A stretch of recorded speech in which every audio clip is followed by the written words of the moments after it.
مع الله في وحي قرآنه، مع الله في كل خير وشر.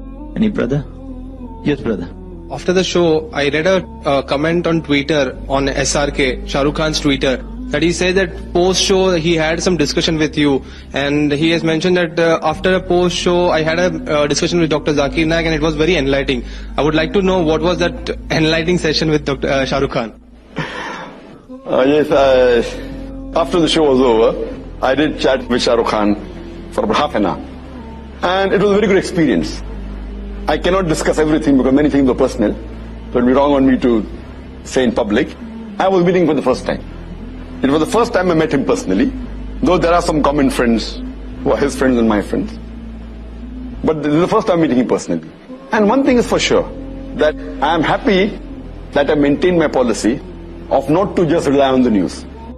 But before the show, and which everyone may be aware, that it comes in the media, many people, many of my friends have told, Shahrukh Khan is not a practicing Muslim and he's not happy to be a Muslim, and he normally gives comments against Islam, and he does this and that. I personally have not heard it personally on the television. I have not heard, because I watch television very little. But because it were comments, I followed the verse of the Quran. Quran says in Surah Hujurat chapter 49 verse number 6, that whenever you get a message, check it up before you pass it on to the third person. The same thing what I use, whether anyone asking comment, like Barkhadat asked me on Osama bin Laden, I said I don't know. Same thing, even though hearing negative comments of Shahrukh Khan, I always said Allah Alam.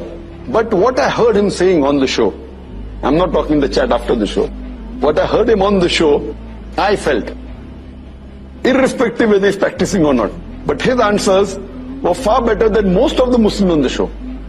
Not counting, of course, Maulana Mahmud Madni, he's a close friend of mine. MashaAllah, he's a practicing Muslim. But leaving aside him, what answers he gave, compared to all the other Muslims on the show, his answers were more correct.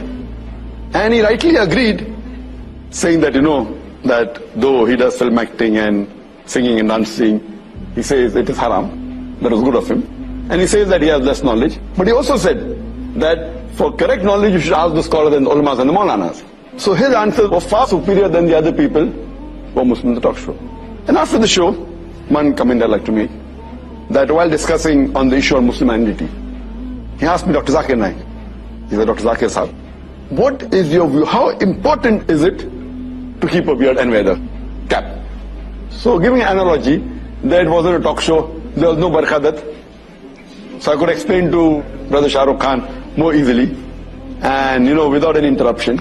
So I told him that when you appear for an examination, there are some questions which have 1 mark, some questions have 10 marks, some questions have 20 marks.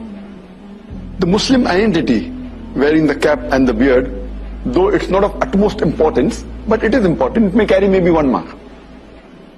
Behaving, practically being honest, speaking the truth, these points about Islam, the practice, may carry 10 marks, may carry 5 marks. So, though keeping a beard is not the most important, you can miss the 1 marks and concentrate on the 10 marks and 5 marks and 20 marks. But if someone wants to score distinction, he will try and even get this 1 mark. For example, when we appeared for the medical examination, we tried even to get that half mark, because we want to score above 90. So when you want to score above 90, this is very important. Beard is important and cap is important. It's a part of the sunnah. But if someone doesn't keep a beard, you cannot say that he's not a Muslim. You cannot say he's not a Muslim, doesn't sport a beard or doesn't wear a cap. But, you have given a very good analogy. So you like the example, that it is important, but may carry 1 mark, 2 marks. The more important is the amal. The other things about being honest, about offering salah, not doing shirk. This is of more importance. And as I mentioned in my answer to the talk show, that if a person does not keep a beard, it doesn't come in the 70 major sins. There is a scholar by the name of Imam al-Dhahabi, and he has listed the 70 major sins in Islam. First being the shirk, then being murder, going down the line. But the beard doesn't appear. That does not mean it's not a sin. Some scholars say that it is a sunnah, mustahab. That's encouraging. Some scholars say that it is further to keep a beard. But whatever it is, no one puts it in the major sin. Either it's a minor sin or it's a very important sunnah. So it's not part of the major sin. Hope that answers.